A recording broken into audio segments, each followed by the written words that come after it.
നിന്റെ ഇവളുടെ ആവേശമൊന്നും എളുപ്പമല്ല നടപ്പാക്കാൻ. അന്ന കുര്യൻ ഇവിടെ വന്ന് പറഞ്ഞ ഓരോ ലോ പോയിന്റും വാലിഡ് ആണ്.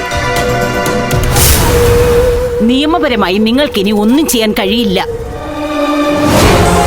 എന്തെങ്കിലും ചെയ്യണമെങ്കിൽ അത് ഡോക്ടർ അന്ന കുര്യൻ വിചാരിച്ചാലേ പറ്റൂ. വിസ്മയുടെ കാര്യത്തെ സന്ധി സംഭാഷണത്തിനൊന്നും അവൾ നിന്ന് തരില്ല ഏട്ടത്തി. വിസ്മയെ അവള് പ്രസവിച്ചിട്ടില്ലെന്നേ ഉള്ളൂ. സ്വന്തം മോളുടെ സ്ഥാനമാണ് ആ വീട്ടിലും അവളുടെ മനസ്സിലും വിസ്മയ്ക്ക്. സത്യം പറഞ്ഞ എനിക്ക് ആദ്യത്തെ സംശയം അതൊന്നുമല്ല. വിസ്മയും അജയഘോഷും പണ്ടേ ടെക്സ്റ്റൈൽസിൽ വെച്ച് കണ്ടിട്ടുണ്ടെന്നല്ലേ പറഞ്ഞത്? അങ്ങനെയാണെങ്കിൽ ഇവിടെ വെച്ച് വീണ്ടും അവര് തമ്മിൽ കണ്ടതല്ലേ? അപ്പോഴവര് പരസ്പരം തിരിച്ചറിഞ്ഞിട്ടുണ്ടാവോ? ഒരിക്കലുമില്ല. ഒന്നാമത് അജി ഇവിടെ വെച്ച് വിസ്മയെ നേരെ ചുവ കണ്ടിട്ടില്ല. അവൾ അവനെയും. രണ്ടാമത് എന്നോ എപ്പോഴും ഒരു ടെക്സ്റ്റൈൽസിൽ വെച്ച് അമ്മയ്ക്ക് ഒരു ബർത്ത്ഡേ ഗിഫ്റ്റ് വാങ്ങിക്കാൻ സഹായിച്ച ഒരു പെൺകുട്ടിയെ ആരും ഇങ്ങനെ ഓർത്തു വയ്ക്കാനൊന്നും പോകുന്നില്ല. എനിക്ക് 100% ഉറപ്പാ. അല്ല മഹേശ്വരി, ഞാൻ വേറൊരു കാര്യം ചോദിക്കട്ടെ. നമ്മൾ വിസ്മയെ വളച്ചെടുത്തതുപോലെ കുറച്ച് കാശ് കൊടുത്താൽ ഈ അന്ന കുര്യനെ... നടക്കില്ല ചേട്ടത്തി. അന്ന പണ്ടേ അങ്ങനത്തെ ഒരാളല്ല. സത്യം ന്യായം എന്നൊക്കെ പറഞ്ഞ് ഒരേ പിടിവാശി കാണിക്കുന്ന സത്യക്രിസ്ത്യാനിയാ. ഇതിപ്പോ പ്രതിസ്ഥാനത്ത് ഞാനും നമ്മുടെ കുടുംബം ആയതുകൊണ്ടാ അവൾ വാണിങ് മാത്രം തന്നിട്ട് പോയത്. മറ്റാരെങ്കിലും ആയിരുന്നെങ്കിൽ ഇരുമ്പഴിക്കുള്ളിലായേനെ. അതൊക്കെ വെറും വിരട്ടലാച്ചി, വെറും വിരട്ടൽ.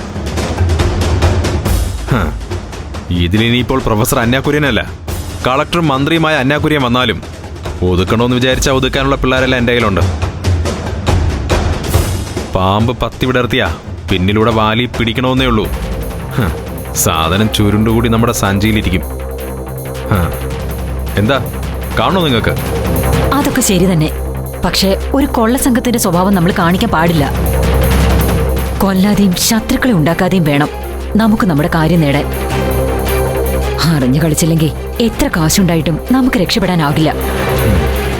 ഇപ്പൊ തന്നെ ആ വിനയന്റെ അപകടത്തിൽ നമുക്ക് പങ്കുണ്ടെന്നറിഞ്ഞാ പിന്നെ എല്ലാ താളവും തെറ്റും. ഒന്നും നടക്കില്ല. മഹേശ്വരി പറയുന്നത് ശരിയാ. അന്ന കുര്യനോട് കളിക്കുന്നത് സൂക്ഷിച്ചു വേണം. എല്ലാ നിയമങ്ങളും അറിയാവുന്ന ഒരു ഇൻസ്റ്റിറ്റ്യൂട്ടിന്റെ മേധാവി അവര്. നിയമപരമായി നമുക്കവരെ ഒന്നും ചെയ്യാനും പറ്റില്ല. ഇപ്പോഴാ നമ്മൾ നമ്മുടെ ബ്രില്യൻസി കാണിക്കേണ്ടത്.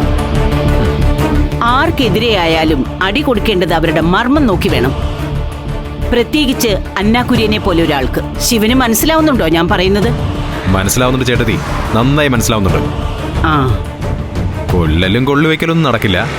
പക്ഷേ അന്ന കുര്യന്റെ മർമ്മത്തിൽ കൊള്ളുന്നൊരു തറവേല വേറെയുണ്ട്.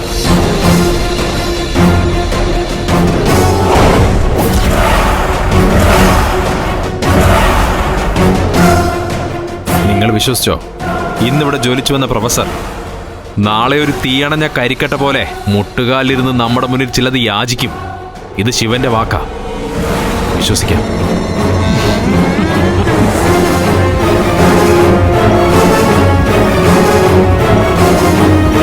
ഫ്ലവേഴ്സ് സ്മാർട്ട് ഷോ ശനി ഞായർ ദിവസങ്ങളിൽ രാത്രി 9:30 ഫ്ലവേഴ്സിൽ.